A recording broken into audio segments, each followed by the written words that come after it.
Bonjour Elisabeth de Fédot. Bonjour Véronique. Merci d'être sur le plateau de TVFil pour un VIP qui vous est donc consacré.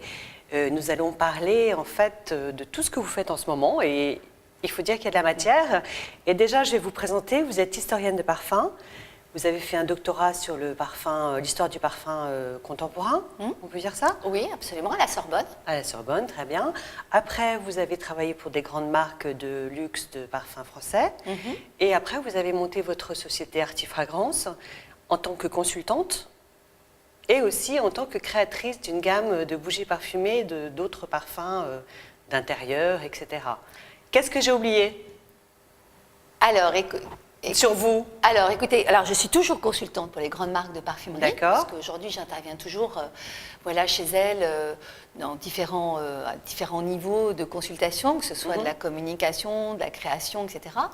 Et effectivement, j'ai créé en 2011 une marque de parfums, d'ambiance et de parfums, bougies parfumées inspirées donc par Versailles, par le XVIIIe siècle, sous le nom de Artifragrance. Voilà ce qu'on disait.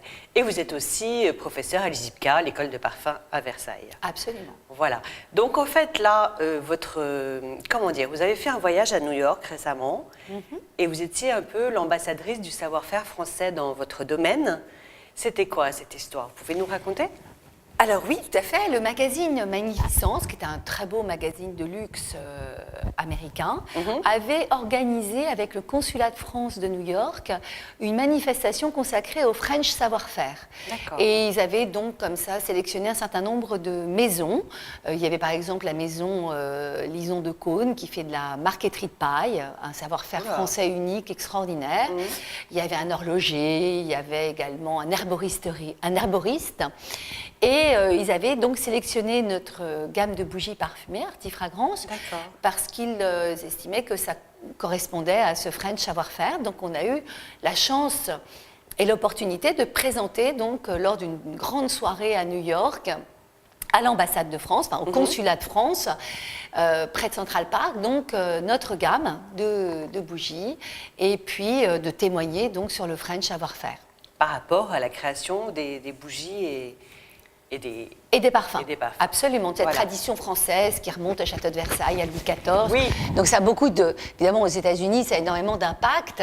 Et c'était très intéressant comme soirée d'échange et puis bien sûr de présentation. Alors quelle a été la réaction des Américains vis-à-vis de ces produits? Eh bien écoutez, excellente. D'abord, quelle chance. Quelle chance quand même. Bon, les Américains, ils aiment beaucoup les bougies parfumées. Ils en brûlent énormément. C'est un très gros marché. Donc c'est vrai qu'ils ont... Et puis ils sont très sensibles au XVIIIe siècle français, au château de Versailles, enfin bon, tout ça, ça les intéresse beaucoup. Donc oui, on a eu un très bel accueil. Écoutez, on est arrivé avec des valises pleines, on est reparti avec des valises vides. Effectivement, c'est bon signe. Et est-ce qu'il y a un phénomène Sofia Coppola aussi par rapport au film ou sur Marie-Antoinette, pas spécialement? Si, ça continue un petit peu, mais maintenant c'est vrai que ça commence à dater un petit peu. Mais oui, il y a toujours, mais de toute façon ça remonte même pas à Sofia Coppola, c'est bien avant, les American French à Versailles, enfin etc. Ils sont très sensibles à l'art de vivre français. Et puis a priori, si vous voulez, les invités présents étaient à l'ambassade de France, au consulat de France, et ils étaient invités par un magazine qui célébrait le French savoir-faire. Donc ils étaient relativement sensibles quand même. J'imagine. Voilà. D'accord, donc après New York, vous êtes allé à Tokyo. Oui, juste après. Juste après, voilà, on a enchaîné. Voilà. Et alors là, à quelle occasion? Alors en fait, à Tokyo, j'y suis allée une première fois dans le cadre d'un lancement d'une marque qui m'avait demandé d'être consultante pour eux. C'était une marque de tissu d'ambiance, tissu d'intérieur plus exactement, inspiré par le XVIIIe siècle français. Et donc j'avais rencontré un certain nombre de personnalités déjà là-bas et pas tout à fait un an plus tard, donc mon agent japonais, Yoko Nakamura, que vous voyez ici, m'appelle en me disant que la ville de Tokyo organise un voyage d'influenceurs, d'ambassadeurs, si vous voulez, pour communiquer sur la ville de Tokyo dans le cadre des Jeux Olympiques de 2020. Voilà. Ah d'accord, alors déjà juste un petit retour en arrière. Influenceur, ça veut dire quoi?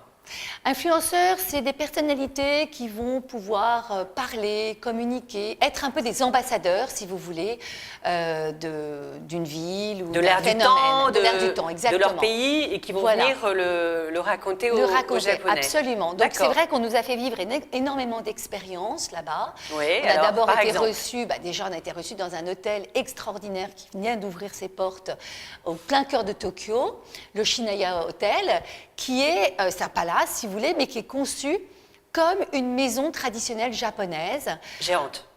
Incroyable, avec un onsen. Le onsen, c'est le bain traditionnel qui est sur le rooftop de cet hôtel. Sur le quoi? Le rooftop, c'est-à-dire le toit terrasse de l'hôtel. D'accord. Où là, vous vivez en fait des expériences totalement traditionnelles. Vous êtes reçu comme si vous étiez dans une maison traditionnelle japonaise, mais question, dans un stop, palace. pardon. Oui. Dans votre bain, là, on est plusieurs comme dans un jacuzzi? Oui, alors c'est hommes et femmes. On est plusieurs. Ce sont des Carrément. bains, en fait, ce sont des eaux volcaniques, si vous voulez, donc des eaux chaudes, des eaux incroyables. Et alors, c'est relaxant, c'est plein de minéraux, c'est plein de choses excellentes pour la peau, pour l'organisme. D'accord. Donc, c'est quelque chose c'est une pratique, si vous voulez, millénaire que les Japonais continuent de faire. Et là, c'est revu et corrigé avec la mode contemporaine. Voilà. D'accord. Donc ça, c'était une des expériences. Après, vous avez eu droit, j'imagine, à la cérémonie du thé. Ah bah bien sûr, on a fait la cérémonie du thé avec un moine de Kyoto qui était venu, donc qui dans cette petite maison du thé à Tokyo. Donc on avait vraiment vécu toute cette cérémonie qui dure très longtemps. C'est une cérémonie, c'est comme un rituel, si vous voulez, c'est quasi religieux. Comme une messe? Ah mais pratiquement, oui, tout à fait. Et on s'ennuie ou pas? Pas du tout, parce qu'il se passe toujours plein de choses. D'accord. On mange énormément de choses. Il y a ensuite la Il n'y préparation. a pas que le thé? Non, pas du tout. Il y a d'abord un repas et ensuite il y a cette préparation du thé, C'est qui est un thé vert très concentré qu'on appelle le matcha, qui est très dur à préparer d'ailleurs. Et on le voit faire avec une dextérité. Il y a énormément de concentration, de rituels. dans la gestuelle. Chaque geste a un sens très particulier, se fait avec lenteur. Enfin, c'est exceptionnel à vivre, vraiment. Et ça dure combien de temps? Ça dure 2 heures. À peu Quand près. même. Ouais, ça peut durer plus longtemps. Même. Mon Dieu. Ouais.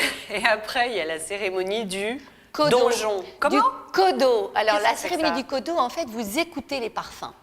Et là aussi, ça fait appel au sens, à la concentration, au zen, si vous voulez. Le zen, en fait, ça veut dire être silencieux. Hein, c'est tout à fait c'est une introspection.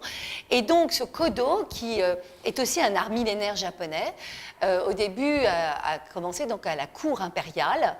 Et c'était des véritables joutes, si vous voulez, olfactives. C'est un jeu, c'est une forme de jeu où on vous apprend à écouter les parfums. Et quand qui vous sont en dites fait des écouter, ça encens. veut dire sentir? Et bien en fait, voilà, vous voyez cette femme, elle est en kimono, elle sent les parfums et elle va chercher à les reconnaître. Et enfin, donc cette reconnaissance du parfum va lui inspirer une thématique poétique, un peu comme, vous savez ce qu'ils appellent les leurs poneys, exactement, les haïkus. Donc ces poèmes, ces poèmes très rapides. Oui, ces petites phrases. Ces petites phrases, exactement. Et donc chaque parfum que vous écoutez va vous inspirer une pensée poétique. Un haïku. Voilà, un haïku. Et du coup, on vous l'a fait à vous, ça? Absolument. Et alors, il faut reconnaître donc tous ces encens, les inscrire, les classer par famille, et ensuite donc, elle vous révèle la solution du jeu, quoi. En gros, c'est ça. C'est génial. Donc, on travaille en équipe, hein, on joue en équipe. Oui, mais l'haïku, il sort de vous, toute seule? Alors, nous, on n'a pas fait l'haïku parce qu'on n'est pas japonais. Hein, donc, on parle pas. Moi, en tous les cas, je ne parle pas le japonais. Non, ils nous ont fait uniquement reconnaître. Bon. Mais si on allait jusqu'au bout de l'exercice, il faudrait avoir une pensée poétique. Génial. Bon, pour aller un tout petit peu plus vite, vous êtes aussi...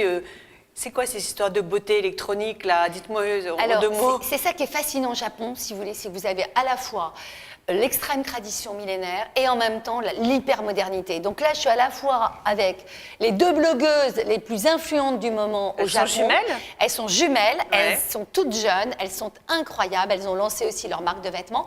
Et je suis avec une vieille geisha qui est toujours la directrice d'une école de geisha, parce que ça existe toujours.